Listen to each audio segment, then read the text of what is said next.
Baik, Bismillahirrahmanirrahim. Assalamualaikum warahmatullahi wabarakatuh. Oke, Oke, selamat siang, salam sejahtera bagi kita semua.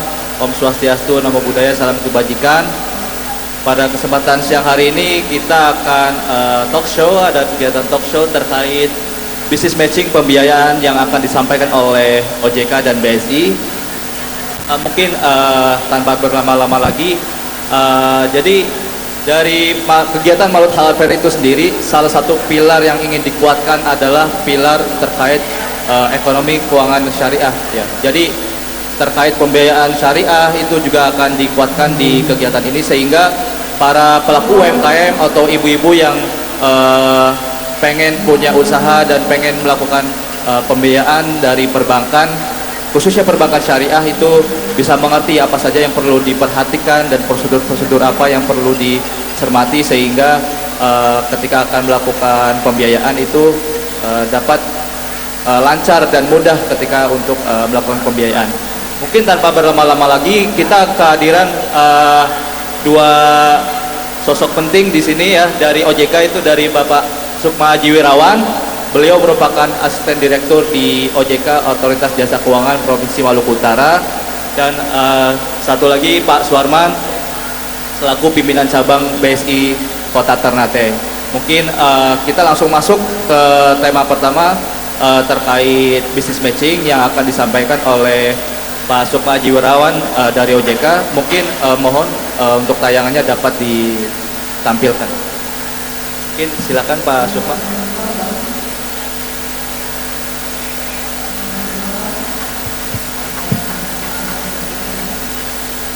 Assalamualaikum warahmatullahi wabarakatuh. Ini Mas Hanif berdiri atau duduk aja nih Pak? Terserah dari Pak Sukma, senyamannya Pak Sukma. Boleh berdiri, boleh duduk. Gitu. Oke. Terima kasih Mas Hanif. Ini kan berdiri Bu ya, karena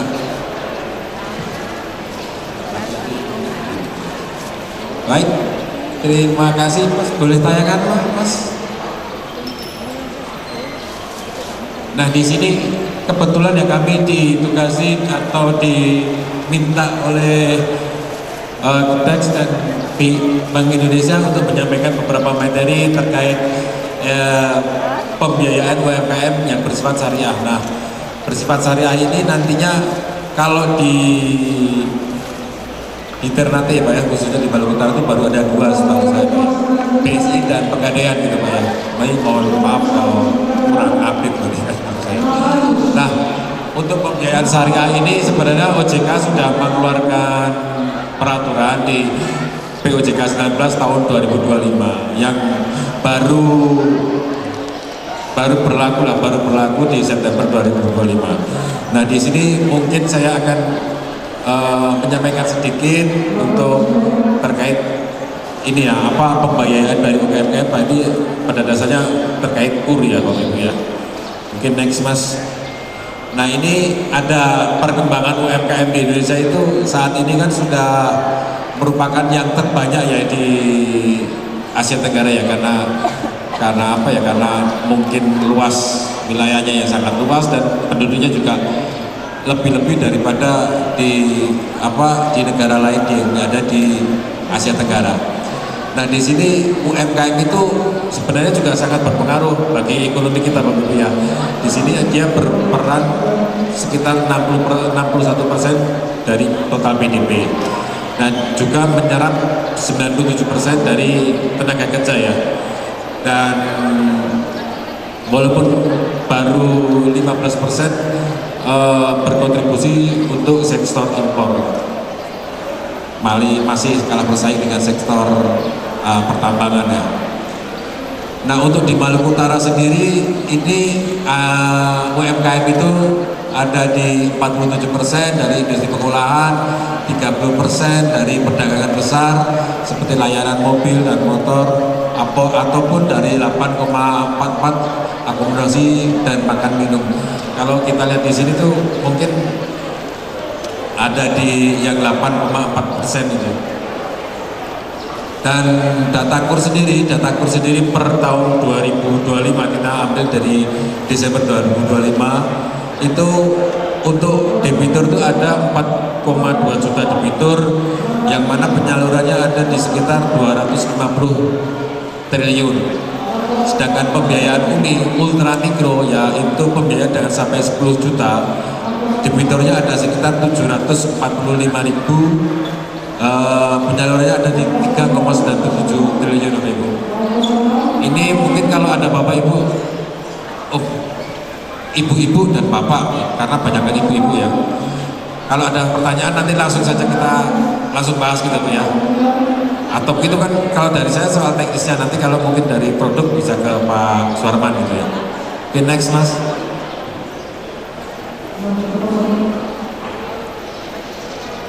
So, next.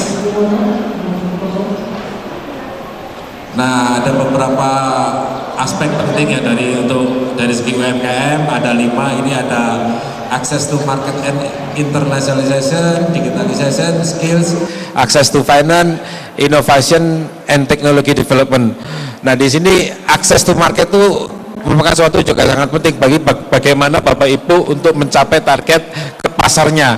Jadi tidak hanya membuat, tapi harus tahu apa target atau sasaran yang harus dicapainya. Sedangkan digitalization ini yang seperti kita ketahui saat ini BI sedang sering menggalakkan terkait untuk kris pembayaran melalui kris. Nah, itulah sebenarnya kris juga memudahkan kita semua ya. Kita tidak perlu bawa uang cash, kita hanya mungkin bawa HP atau apa, kita bisa melakukan transaksi. Itu salah satu kemudahan. Kemampuan atau skill ini yang harus kita miliki, atau Bapak Ibu selaku pelaku UMKM harus miliki. Dan akses to finance, bagaimana cara untuk mendapatkan kredit lah, gampangnya kan seperti itu. Satu lagi yang tidak kalah penting adalah terkait inovasi dan teknologi. Pengembangan teknologi dan inovasinya harus sejalan dengan produk dari Bapak Ibu semua. Jika keempat-empatnya itu terlaksana tapi inovasi dan teknologinya tidak berjalan, sama aja. Ya, seperti itu. Next, Mas. Ada beberapa tantangan ya, tantangan untuk UMKM yang saat ini ada di Indonesia, khususnya di Maluku Utara, itu untuk apa? Terkait pembiayaan. Pembiayaan itu kan biasanya kalau untuk UMKM kan adanya kur bisa kur syariah atau kur yang tidak syariah, yang biasa, yang konvensional. Nah, di syariah ini mungkin yang jadi banyak pertanyaan bagaimana cara untuk mengaksesnya. Nah, cara mengaksesnya itu seperti apa? Nanti ada beberapa syarat dari kami yang sudah kami terbitkan dari POJK 19, terutama di POJK 19 tahun 2025, yang nanti kami OJK sifatnya hanya untuk melindungi masyarakat, melindungi konsumen, ataupun memastikan pihak LJK sebagai lembaga jasa keuangannya untuk mematuhi ketentuan. Nanti pengajuannya atau apanya diterima atau tidaknya nanti terserah LJK-nya gitu. Oke, next, Mas. Ini ada beberapa contoh untuk keuangan syariah yang berkaitan dengan UMKM. Ada bank perbankan syariah, baik bank umum syariah maupun unit usaha syariah, PPRS syariah, ada pegadaian syariah maupun multifinance syariah. Kalau mungkin nggak kita jabarkan satu-satu ya, kalau ada contohnya juga securities crowdfunding syariah, jadi metode pengumpulan dana dari berbagai macam UMKM yang dijadikan satu, nanti bisa menggunakan surat utang yang bisa dijual lewat online ataupun lewat lembaga-lembaga yang ditunjuk oleh OJK, lembaga yang ditunjuk dan berizin dari OJK, itu ya. Oke, next, Mas. Ini ada syarat pembiayaan yang layak, mengakui ada prinsip 5C, yaitu karakter, kapasiti, jaminan, modal, dan kondisi dari ekonomi.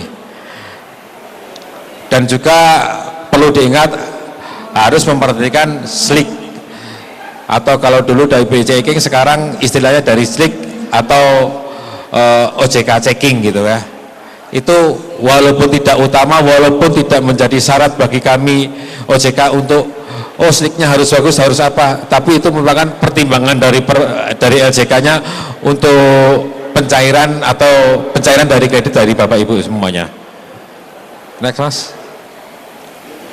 Nah ini untuk yang terkait tadi slik itu, untuk saat ini kami melayani Bapak Ibu di booth kami ada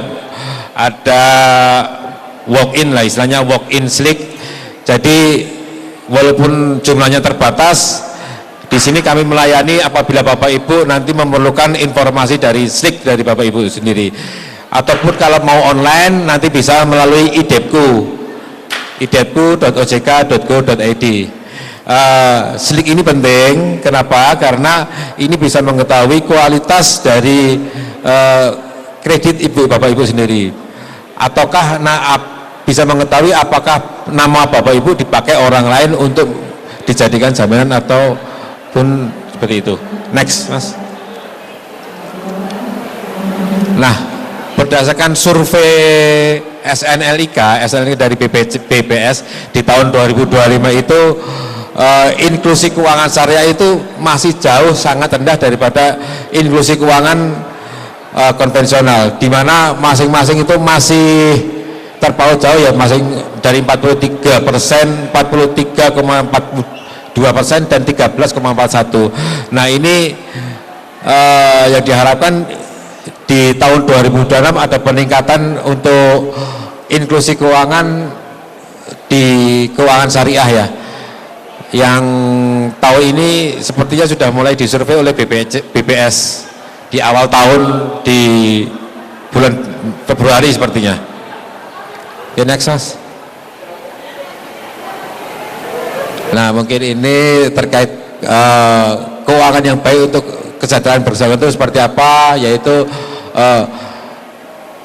literasi keuangan menimbulkan literasi keuangan menimbulkan inklusi keuangan yang nantinya akan memberdayakan finansial, kemudian kan akan mencapai kesejahteraan nasional atau kesejahteraan masyarakat.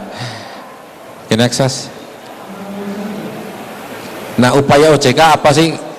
Kalau Bapak Ibu bertanya upaya OJK apa terkait peningkatan literasi keuangan untuk syariah itu apa peningkatannya? Nah kami ada 4 hal. 1, penguatan infrastruktur. 2, akselerasi kolaborasi program edukasi syariah keuangan. Contohnya seperti ini, kami melakukan edukasi keuangan syariah. 3, pengembangan produk keuangan syariah yang nantinya misalnya ada produk kur syariah ataupun bisa melalui tabungan haji atau apa, itu nanti bisa melakukan merupakan pengembangan produk keuangan syariah. Dan apapun dukungan aliansi, jadi kami bisa melakukan dukungan kepada stakeholder untuk meningkatkan kapasitas produknya. Okay, next.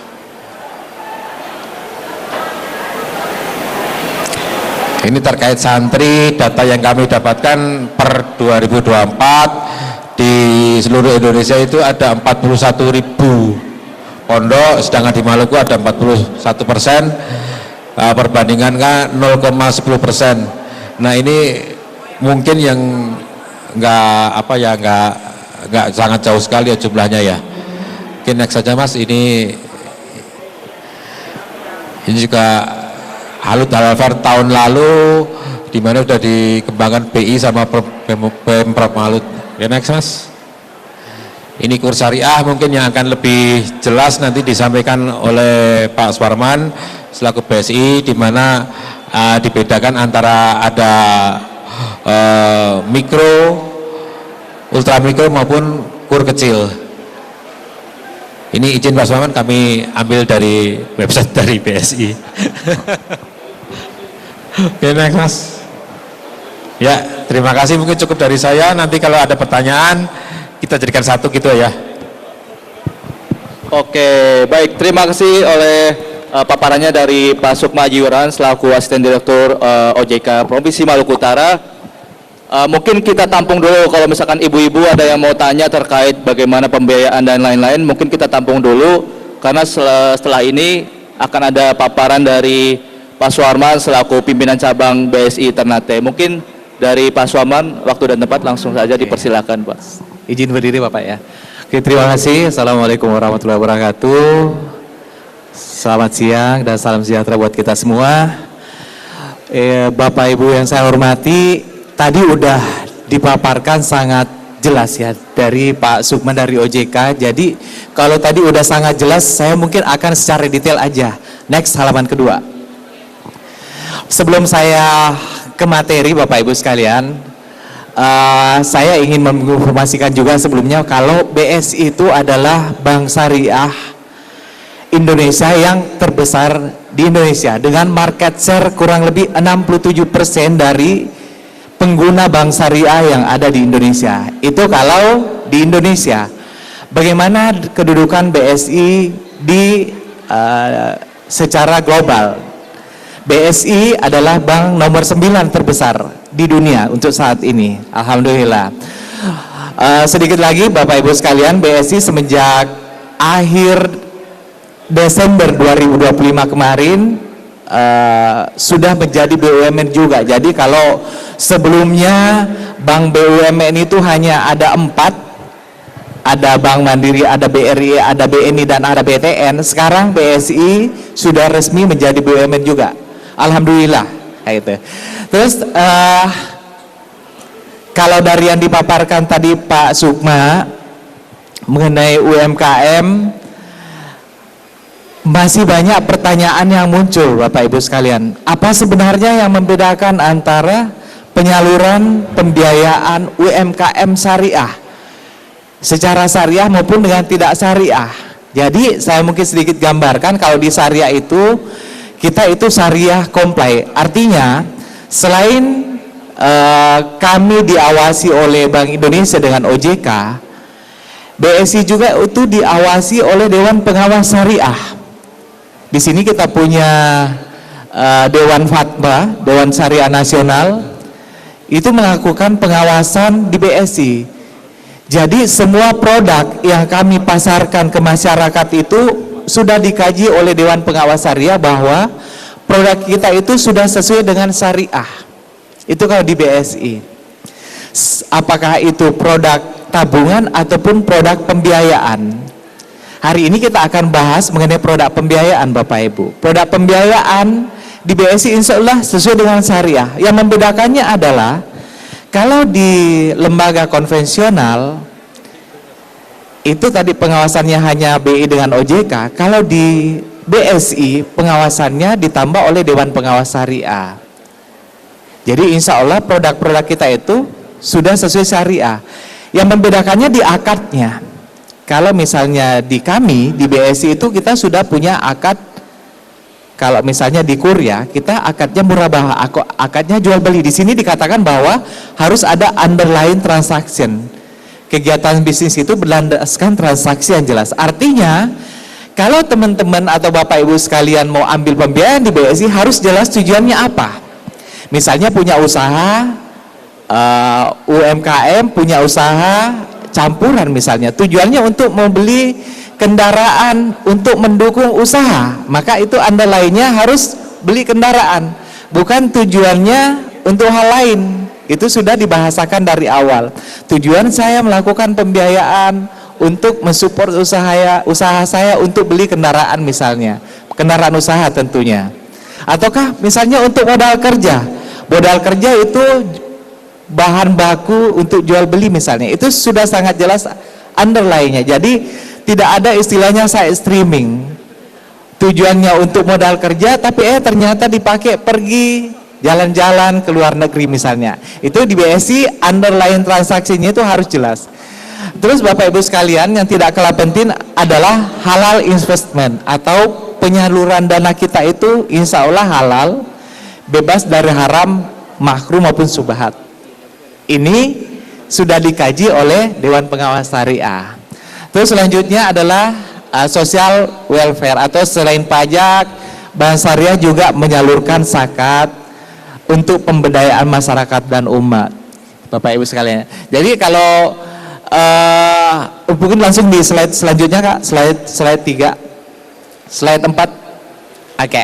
Di slide 4 di sini kita bisa lihat dukungan BSI terhadap pembiayaan UMKM ya Bapak Ibu sekalian. Kita sudah ada lebih 1.305 titik untuk program MBG UMKM binaan kita itu ada 5.649 unit ya, untuk pembiayaan FLP perumahan ada. Nah, ini yang saya maksud tadi di penyaluran zakat perseroan itu BSI adalah penyalur zakat terbesar di seluruh lembaga finansial yang ada di Indonesia. Itu sebesar 250,3 miliar zakat yang kita salurkan di tahun 2025 kayak gitu. Oke, untuk pembiayaan berkelanjutan ada 73 triliun. Khusus untuk penyaluran KUR Bapak Ibu sekalian, kita sudah ada menyalurkan KUR itu 12,2 triliun seluruh Indonesia dengan nasabah lebih dari 90.000 nasabah, termasuk yang ada Ternate. Sekarang di biasa Bapak Ibu sekalian, di luar biasa ketika saya melakukan diskusi-diskusi dengan masyarakat, sosialisasi ataupun dengan lembaga satker lainnya, biasanya muncul pertanyaan seperti ini. Kenapa ya Pak, untuk bermohon kredit ini ya, di konvensional ya, itu susah sekali.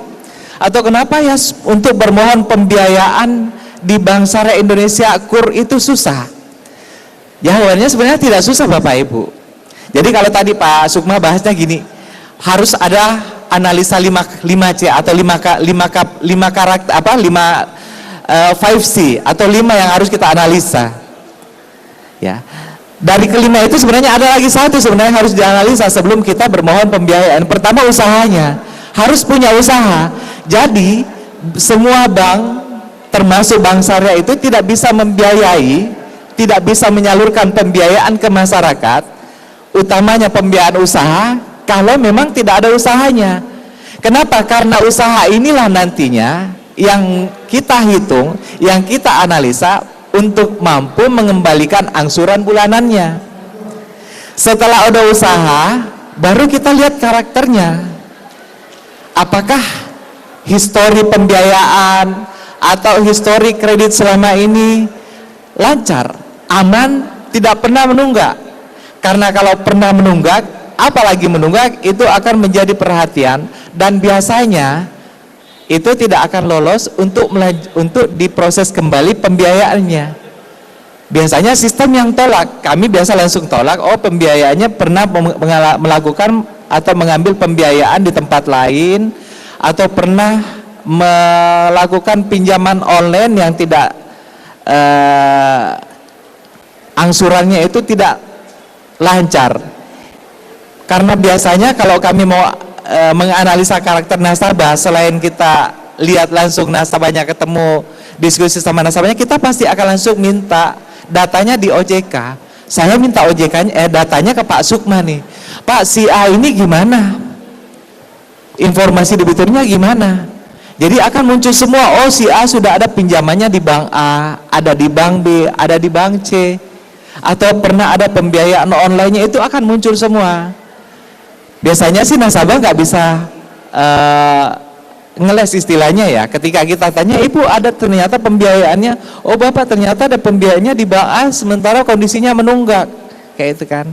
Artinya ada one prestasi. Seperti itu sudah pasti tidak akan bisa difasilitasi untuk mengambil pembiayaan KUR ataupun mikro lainnya. Kecuali satu, kecuali pembiayaan yang bermasalah itu diselesaikan, tunggakannya mungkin diselesaikan atau diselesaikan secara sekaligus, barulah boleh dipertimbangkan untuk mendapatkan pembiayaan lainnya. Kenapa kita fokus ke situ? Karena kalau misalnya di tempat lain aja menunggak, ini analogi sederhana saja ya Bapak Ibu ya. Ketika misalnya pembiayaan anggaplah 50 juta di Bank A menunggak, bermohon 100 juta di Bank B, Bank B pasti akan nolak, pasti tidak bisa lanjut prosesnya. Kenapa? Karena 50 juta saja di bank sebelah menunggak, ditambah lagi pembiayaannya lebih besar di bank kami, di Bank B misalnya, pasti akan tidak masuk analisanya, pasti tidak akan masuk kriteria nasabah yang bisa kita biayai selanjutnya. Oke, setelah lulus karakter Bapak Ibu ya, setelah kami minta datanya di OJK dan sudah ketahuan bahwa oh kolektibilitas pembiayaannya ataupun kolektibilitas kreditnya lancar, baru kami lihat kapasitas usahanya. Apakah usaha yang sedang jalan sekarang itu mampu untuk mengembalikan angsuran sesuai dengan permohonannya? Kayak gitu. Misalnya bermohon 100 juta, angsurannya 3 juta. Nah, itu yang kita analisa. Omset usahanya Bapak Ibu sekalian, apakah mampu mengembalikan angsuran seperti itu setiap bulannya dengan kondisi usaha sekarang? Bukan proyeksi, tapi kondisi usaha yang jalan sekarang. Kayak gitu.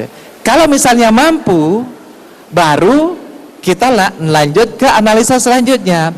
Kalau di KUR Bapak Ibu, kalau dia 100 juta itu kan wajib pakai jaminan. Oke ya. Kalau di atas 100 juta secara aturan pemerintah, karena dia aturan KUR itu kan produk pemerintah yang disalurkan oleh semua bank ya. Kalau dia 100 juta berarti wajib pakai jaminan atau kolateral. Ini yang akan kami analisa lagi, apakah jaminan, agunan atau kolateralnya itu mengcover total pembiayaan yang diharapkan. Kalau mengcover, baru kita bisa lanjut.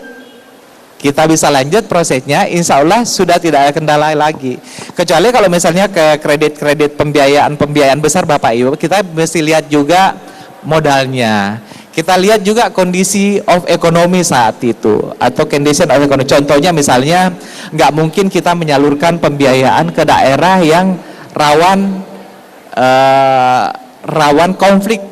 Contohnya misalnya di Timur Tengah sana nggak bisa kita salurkan pembiayaan misalnya ya, karena kondisi ekonominya tidak memungkinkan seperti itu. Tapi untuk analisa di situ biasanya kita analisa untuk pembiayaan komersil atau SME yang lebih besar. Tapi untuk pembiayaan UMKM cukup itu 3 saja Bapak Ibu sekalian. Cukup 3 itu yang kita analisa. Insya Allah kalau itu udah masuk, kita udah bisa langsung proses pencariannya. Proses pencariannya juga tidak lama, 2 hari sebenarnya udah bisa dari berkas lengkap. Karena sekarang semua serba digital, lengkap. Begitu survei usahanya bagus, kita cek karakternya bagus, kita cek kemampuan bayarnya oke. Kalau pakai jaminan-jaminannya cover, udah bisa kita proses pencairannya hari itu. Nggak pakai waktu lama. Jadi kalau misalnya ada ibu atau bapak yang bermohon kredit nih di satu bank, atau bermohon pembiayaan di BSI, dan prosesnya lebih dari 3 hari itu, ibu wajib tanya kenapa. Pasti ada kendala. Tapi biasanya kalau misalnya ibu atau bapak nggak nanya, teman-teman kami atau tim saya itu biasanya langsung kasih tahu. Ini loh Bapak Ibu, ini loh kendalanya, kita tidak bisa lanjut. Kalau kendalanya bisa kita toleransi, kita bisa lanjut. Tapi kalau misalnya kendalanya yang tadi di karakter itu harus selesaikan dulu permasalahan di bank sebelah. Atau di kapasitas usaha misalnya tidak mampu ngansur sebanyak permohonan Bapak Ibu, biasanya kita tawarkan penurunan plafon sesuai dengan kemampuan Bapak Ibu. Tujuannya apa? Supaya nanti pembayaran bulanannya itu tidak tersendat, menjadi lebih ringan. Apalagi nantinya ketika kita tambahkan modal usahanya, kita tambahkan modal investasinya, otomatis proyeksinya bisa lebih besar kemampuan bayarnya. Mohon maaf Pak Suarman, waktunya mungkin tinggal 5 menit. Siap. Waktunya 5 menit ya. Oke, terima kasih Mas. Biar ada saya lanjut Bapak Ibu ya. Itu adalah contoh ya pembiayaan UMKM di BSI. Nasabah-nasabah kami juga kami anjurkan, kami lengkapi dengan kris ya, kris maupun mesin edisi itu untuk digitalisasi UMKM atau digitalisasi pengusaha mikro, kecil dan menengah, supaya digitalisasi itu tidak terkenal di atas saja, tidak dikenal oleh pengusaha-pengusaha besar aja, tapi mulai dari mikro. Seandainya misalnya ada di pasar penjual sayur, kami akan fasilitasi untuk mendapatkan kris. Syaratnya cuma buka rekening di BSI ya, kita dapat kris. Penjual pinggir-pinggir jalan kecil-kecil itu sangat bagus sebenarnya untuk mendapatkan fasilitas kris. Itu apalagi kalau kris itu kan gratis nih dari bank nih ya. Yang penting ada BSI, misalnya ada rekening BSI-nya, kita udah bisa langsung kasih kris gitu kan. Tinggal barcode, karena banyak juga pembeli sekarang, terutama milenial, itu sudah nggak bawa duit itu di dompet, tinggal pakai HP aja bayar belanja martabak aja dia minta kris. Pak, berapa harganya? 30.000. Ini krisnya ada nggak? Itu kita tinggal barcode, nggak perlu lagi bawa uang tunai kayak gitu. Pengusaha-pengusaha mikro pun kami harapkan nantinya bisa seperti itu. Itu mungkin dari saya Bapak Ibu sekalian, kalau misalnya mungkin ada yang ditanyakan nanti kita bisa share ya. Terima kasih atas perhatiannya. Assalamualaikum warahmatullahi wabarakatuh. Waalaikumsalam warahmatullahi wabarakatuh. Mungkin tepuk tangan Bapak Ibu untuk dua narasumber kita dari Pak Sukma dari OJK dan Pak Suharman dari BSI. Mungkin karena waktunya tinggal sedikit, jadi mungkin saya izin tanya satu hal terkait pembiayaan syariah, mungkin juga mewakili dari ibu-ibu. Kalau dari BSI itu sendiri, Pak Suharman, kalau boleh tahu, ada gak sih program atau program-program apa saja yang ditawarkan terkait pembiayaan syariah kepada UMKM selain KUR, atau mungkin ada alternatif lain yang bisa diberikan kepada UMKM sehingga memperluas untuk opsi pembiayaan dari para UMKM itu sendiri, Pak? Baik, terima kasih. Kalau untuk pembiayaan di BSI itu Bapak kompleks ya, semua ada. Mulai dari KUR, kalau misalnya kan ada persyaratan pemerintah, kalau sudah menikmati fasilitas KUR 500 juta, udah nggak boleh lagi itu KUR. Kita ada non-KUR. Jadi jangan khawatir tidak bisa KUR, kita ada non-KUR. Itu untuk pengusaha UMKM juga. Untuk misalnya fasilitas yang lebih dari 500 juta, kita ada SMI, bisa sampai puluhan miliar. Komersil instansi bisa, kita bisa sampai puluhan miliar juga, tidak ada batasannya. Sepanjang tadi kemampuannya oke, kayak gitu. Terus kalau di Bank Syariah selain pembiayaan KUR tadi, sebenarnya ada produk yang sedikit unik yang mungkin tidak ada di bank lainnya. Kalau di BSI itu jaminan berupa jaminan ya, jaminan itu bisa berupa jaminan emas, Pak. Jadi kalau Bapak Ibu tidak punya fix aset, contohnya, oh saya punya rumah, saya punya tanah tapi sertifikatnya lagi diurus nih. Oh saya punya kendaraan tapi misalnya belum dibalik nama nih. Tapi Bapak Ibu punya tabungan, punya emas, itu bisa dijaminkan di BSI. Bahkan nilainya bisa lebih gampang, prosesnya lebih cepat. Mungkin itu, Mas. Oke, itu sedikit penjelasan dari Pak Suharman. Jadi ibu-ibu nggak perlu bingung gitu ya kalau misalkan nggak dapat KUR, misalkan ada opsi lain nggak ya terkait untuk pembiayaan gitu, atau mungkin terkait untuk kolateral atau jaminan itu sendiri ternyata ada opsinya bisa menggunakan emas gitu. Namun yang terpenting dari Pak Suharman juga disampaikan bahwa yang penting ada 3 hal yang penting ya. Jadi karakter dari UMKM itu sendiri, lalu dari kompetensi yaitu kemampuan dari UMKM untuk melakukan pelunasan, dan terakhir juga dari jaminan itu sendiri yang nilainya juga sepadan dengan peminjamannya itu. Itu mungkin dari Pak Suharman, atau dari Bapak Ibu UMKM ada yang mau ditanyakan? Kita masih punya waktu. Oh, ada satu, silakan. Masih. Ya, Assalamualaikum warahmatullahi wabarakatuh. Saya dengan Ibu Seha, Pak, dari UMKM Umi Habibi. Yang ingin saya tanyakan kepada Pak Suharman, maaf, untuk KUR, Pak, apakah 100 juta itu pakai agunan atau enggak? Terus yang saya ingin tanyakan lagi untuk halalan wa thayyiban, Pak, saya tidak mau usaha saya kena riba seperti itu. Apakah di KUR ini memang sudah bebas riba seperti itu, karena bunganya itu atau apa ya namanya itu sudah ditentukan kalau saya lihat dari flyernya tadi itu, Pak. Jadi semacam bunga 6% seperti itu kan. Padahal kalau kita tahu kan, kalau untuk pinjaman non riba itu kita tidak bisa menentukan bunga seperti itu. Jadi dilihat dari laba usaha kita atau bagi hasil seperti itu. Kemudian masih ada lagi, Pak, borong nih.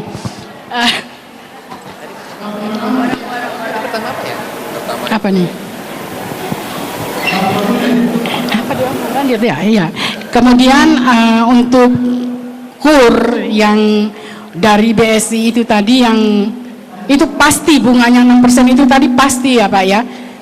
Dia flat, nggak ada sewaktu-waktu dia naik kan.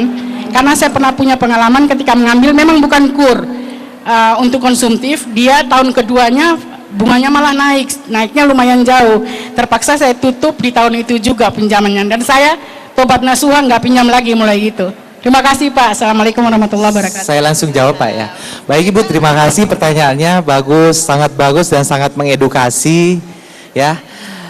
Pertama tadi mengenai jaminan, Bu ya. Oke. KUR itu Bapak Ibu sekalian, KUR itu kan program pemerintah,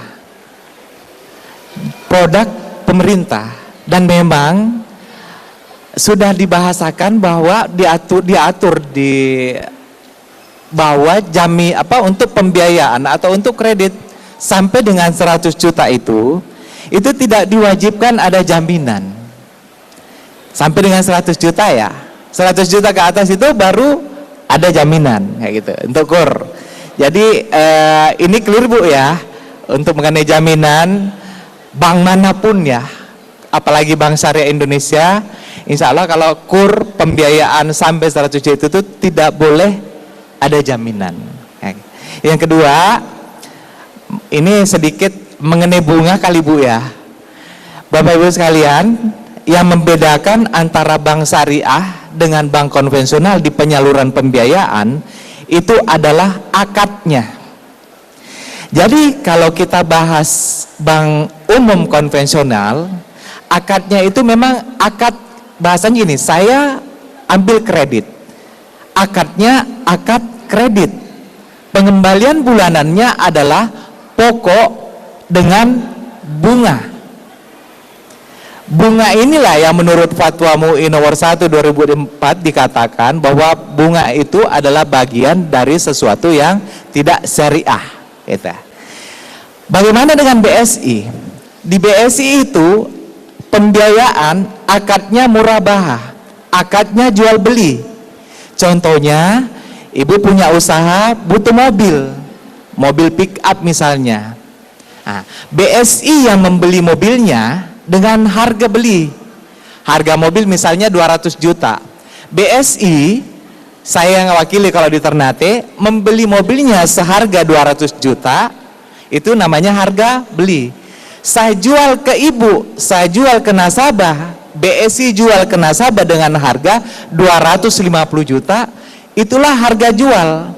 Yang menjadi kewajiban nasabah adalah harga jual tadi, yang 250 juta tadi. Itulah yang diangsur selama jangka waktu yang disepakati dari awal. Misalnya saya mau cicilnya, saya mau ngangsur pembiayaan saya ini selama 3 tahun. 250 juta inilah yang dibagi 36 bulan. Itulah yang diangsur setiap bulan. Tidak ada pokok, tidak ada bunga. Jadi yang diangsur adalah harga jual. Sekarang yang muncul pertanyaan lanjutan, Ibu mohon maaf, terus kenapa beda harga beli dengan harga jual? BSI itu ibaratnya adalah pedagang juga, mengambil keuntungan dari jual beli. Membeli mobil seharga 200 juta terus menjualnya seharga 250 juta, BSI mengambil keuntungan 50 juta dari jual beli. Jadi 50 juta lebih selisihnya itu adalah keuntungan bank dari jual beli. Sama misalnya pedagang, saya beli baju di Jakarta satu kodi misalnya harganya 100 juta. Sampai di Ternate pasti ibu bapak jualnya bukan 100 juta. Pasti mungkin sudah 200 juta dijualkan, 150 juta. Sekarang pertanyaan yang sama, yang selisih harga beli dengan harga jual itu apakah itu bunga? Apakah itu riba? Bukan. Itu adalah keuntungan dari jual beli. Seperti itulah prinsipnya Bank Syariah Indonesia, mengambil keuntungan dari jual beli. Karena kalau misalnya bapak ibu bisa beli mobilnya cash, ngapain dicicil di BSI? Tapi karena misalnya butuh mobilnya tapi uangnya belum cukup, sisanya dicicil di BSI, berarti BSI mengambil keuntungan dari jual beli. Karena BSI beli dulu mobilnya, baru jual ke ibu. Nah, bapak ibu, persyaratan jual beli itu secara syariah itu pertama ada barang. Tadi kan ada mobil nih. Terus itu ada harganya 200 juta. Ada penjual, di sini BSI sebagai penjual.